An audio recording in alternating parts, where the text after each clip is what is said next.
Apa khabar semua? Hari ini kita akan lihat bagaimana kita nak buat smoothing tactics di bawah capacity planning, di mana terdapat 3 cara kita boleh buat ataupun 3 tactics yang kita boleh lakukan. Yang pertama sekali adalah overlapping, yang kedua adalah operation splitting, dan yang ketiga adalah order ataupun lot splitting. Overlapping dengan operation splitting ni kita dah terang dalam kelas tadi, dan hari ini ataupun kejap lagi kita akan lihat macam mana nak buat order splitting, di mana order ini kita akan pecah-pecahkan kepada bahagian-bahagian kecil dan kita akan masukkan di dalam schedule-schedule yang terdapat kekosongan di dalamnya. Okey, katakan tuan-tuan dan puan, begini dia punya keadaan. Katakan kita adalah capacity planner ya untuk sebuah syarikat yang bernama Wish Product ni kan, dan kita menerima tempahan daripada pelanggan ya, dan inilah tempahan-tempahannya, ordernya kan yang berada dalam jadual di bawah ini. Dan setiap hari kita mempunyai 12 jam waktu bekerja, dan setiap order kita memerlukan 1 jam untuk disiapkan. Jadi macam mana kita nak buat ataupun macam mana kita nak buat order splitting ini, stay tune. Okay? Jadi kita buat table kat sini. Untuk buat order splitting ni kita buatkan table ya. Pada kolom yang pertama ni kita letakkan hari dia lah, ataupun kat sini kita panggil day lah kan. Hari kedua ni, yang kedua ni kita buat contohnya unit order lah ya, yang kita terima, order yang kita terima tu kan. Dan berapa banyak jumlah yang kita terima untuk satu-satu hari yang perlu kita siapkan lah. Dan yang ketiga adalah capacity dia ya, capacity required kita panggil ya, untuk menyiapkan satu-satu order ya, dalam jam tadi kan.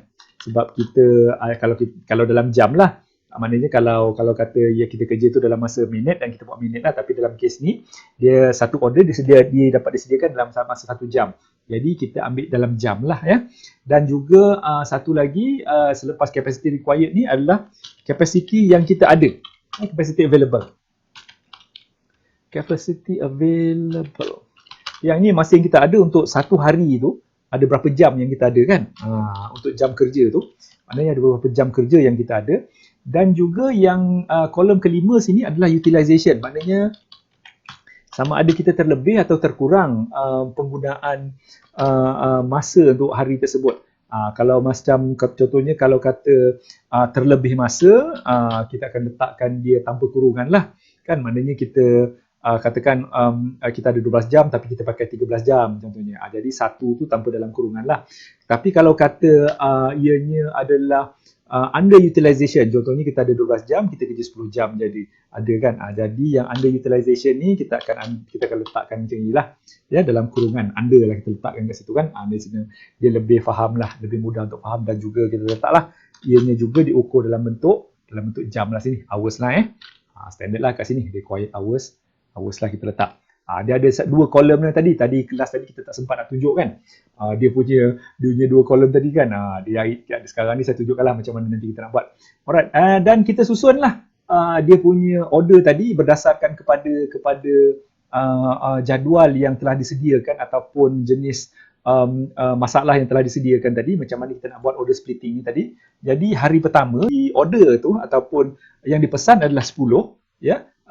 Dan 10 order, dan kapasiti yang kita nak siapkan ataupun jumlah jam kita siapkan untuk siapkan order tersebut juga 10, sebabkan satu order sejam untuk disiapkan, jadi 10 order kita perlukan 10 jam lah kan. Jadi kapasiti yang kita available dekat kilang ataupun dekat Wish product ni tadi, dekat kilang tadi lah, kita ada 12 jam kerja kan. Jadi dekat sini ingat tak tadi utilization tadi sama ada kita over utilization ataupun under utilization. Ya, over ni kita terlebih kerja daripada kapasiti yang ada, tapi kalau under ni kita terkurang kerja. Dan dia perlu letak dalam kurungan lah sebab dia terkurang kerja untuk hari itu kan. Jadi yang kat sini maknanya hari ini kita terkurang kerja lah, di mana kalau kita lihat kapasiti ada 10 order dan 10 jam je kita kerja, tapi kita boleh kerja 12 jam. Jadi di sini kita telah terkurang kerja 2 jam kat sini, maknanya under utilization sebanyak 2 jam dekat sini. Kita letaklah kat sini kan, sebab terkurang 2 jam kerja kat sini. Jadi hari kedua pula kita masukkan, contohnya hari kedua kita kata kita dapat 14 tadi, 14 jam, 14 order yang perlu disiapkan, dan kita perlukan 14 jam untuk siapkan order sini. Dia sebabkan dia 1 jam satu order kan. Jadi capacity available masih lagi 12. Jadi dekat sini kita telah over utilization, maknanya boleh kerja 12 jam tapi kita terpaksa kerja 14 jam untuk siapkan order tersebut. Jadi kita letakkan 2 dekat sini. Ya, terlebih 2. Ya. Hari ketiga pula kita ada benda yang samalah, 13 jam. Capacity required pun 13 jam. Ya. Tapi kita punya available 12 jam. Kan? Bila 12 jam dekat sini, kita telah terlebih ataupun over utilization sebanyak 1 jam. Ya. 13, kita tolakkan 12 ni, kita dapat 1 lah. Betul? Dan hari keempat pula, ya, hari keempat kita ada 10 order yang perlu kita siapkan. Maknanya kita perlu 10 jam untuk menyiapkan kerja tersebut dan kapasiti masih lagi 12 jam untuk hari tersebut dan kita sekarang ni telah underutilize lah, maknanya terkurang kerja, maknanya ada masa senggang selama 2 jam. Jadi kita letakkan dalam kurungan kat sini. Kan dia underutilization, ingat kalau underutilization saya letakkan dalam kurungan kat sini, lebih memberikan kefahaman lah, maknanya 10 kalau kita tolak 12 kita dapat -2 lah. Kan? Macam tu. Alright, yang 5 pula, hari kelima, maknanya hari yang terakhir untuk minggu hadapan, kan?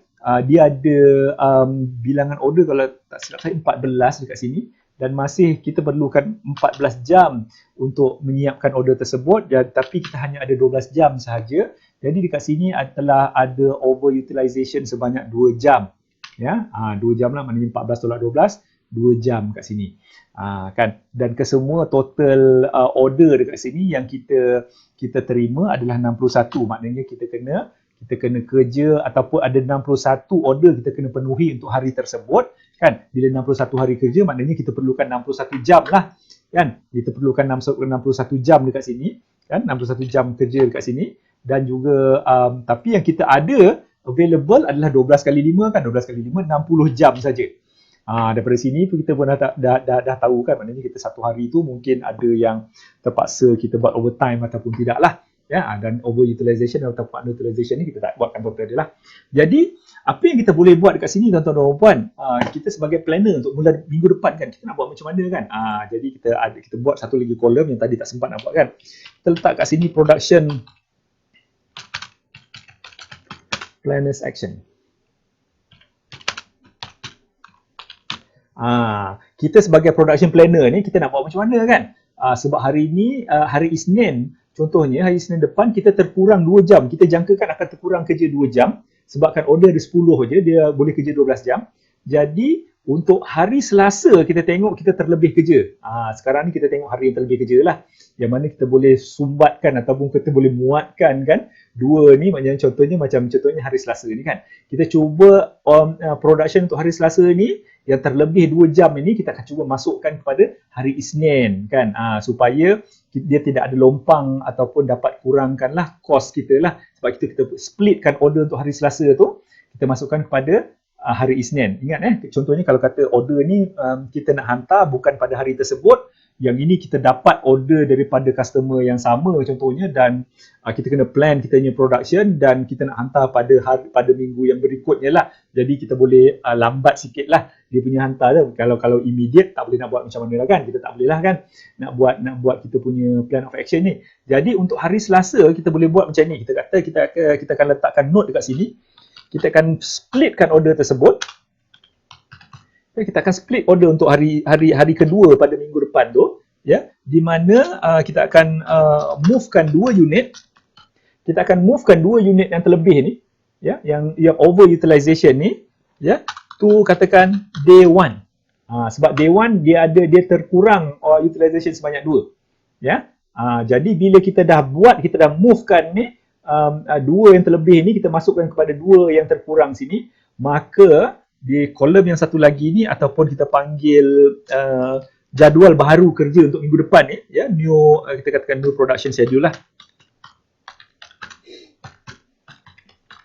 Untuk new production schedule sekarang ni, sebelum ini kita kerja 10 jam walaupun kita ada 12 jam. Jadi sekarang ini new production schedule untuk minggu depan disebabkan hari Selasa ataupun hari kedua tu kita dah masukkan pada hari yang pertama tadi. Jadi kita kerja pada hari Isnin ataupun hari pertama untuk minggu depan tu kita dah kerja 12 jam. Kan? Dan hari kedua instead of kita perlu kerja 14 jam, disebabkan order kita ada 14, kan, tapi kita dah pindahkan order kita masuk hari Isnin ataupun hari yang pertama, maka hari kedua pun kita boleh kerja 12 jam dekat sini. Jadi kita tengok pula ada lagi yang hari-hari yang kita terlebih dan terkurang kerja dekat sini, kan. Yang mudah kita akan slot ialah 2 yang terlebih ni masuk dekat 2 yang terkurang ni. Jadi kita copy lah kat sini, kan. Copy kan, maknanya dekat hari kelima ni, yang ini planning je, dia kita plan, benda ni tak jalan lagi, perlu diingatkan sekali lagi lah. Jadi kita akan movekan, kita akan buat split order untuk hari kelima ni. Kita hari kelima pada minggu depan, which is hari Jumaat katakan, kita movekan 2 ni, kita pergi kepada hari yang keempat, supaya hari kelima ni tak perlu kerja 14 jam, kan, kita boleh kerja 12 jam dekat sini. Dan hari keempat sekarang ni dia telah penuh lah daripada 10 jam, sama macam hari pertama, kita boleh kerja 12 jam untuk hari tersebut. Jadi kita buat sini 12 jam. Tapi macam mana pula sekarang ni kita dah dapat lah new production schedule untuk hari pertama, hari kedua, hari keempat dan hari kelima. Hari ketiga ni kita nak buat macam mana, kan? Dah penuh dah ni, 12 ni, kan? Dan hari ketiga ni kita tak boleh nak buat apa lah, tuan-tuan dan puan. Nampaknya kita terpaksa kerja 13 jam pada hari ketiga, macam hari Rabu depan contohnya, kan? Jadi apa note yang kita nak letakkan kat sini? Split order, kalau kita split order kan di sini, kalau kita nak buat split order, maknanya kalau kata ada kerja pada hari yang ke-6, contohnya hari Sabtu, sebab banyak juga kilang buka hari Sabtu, kan. Tapi yang untuk yang ini kita tidak diberilah. Kita tak beri yang kat sini lah. Jadi kalau split order ni, kita boleh cakap, kita kalau kata ada hari bekerja pada hari yang ke-6, kita katakan move satu unit ni tadi, ya, katakan to day 6. Kita masukkanlah satu hari tu, kan, pada hari yang ini kita tanda lain sikit lah, supaya nampaklah dia punya perbezaan, kan. Kita move kepada day 6. Atau boleh juga kita katakan kita boleh request QEEST.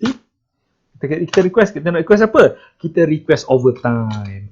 Kita tak payah split order, tapi maknanya tak perlu split order lah. Kita request overtime pada hari ketiga.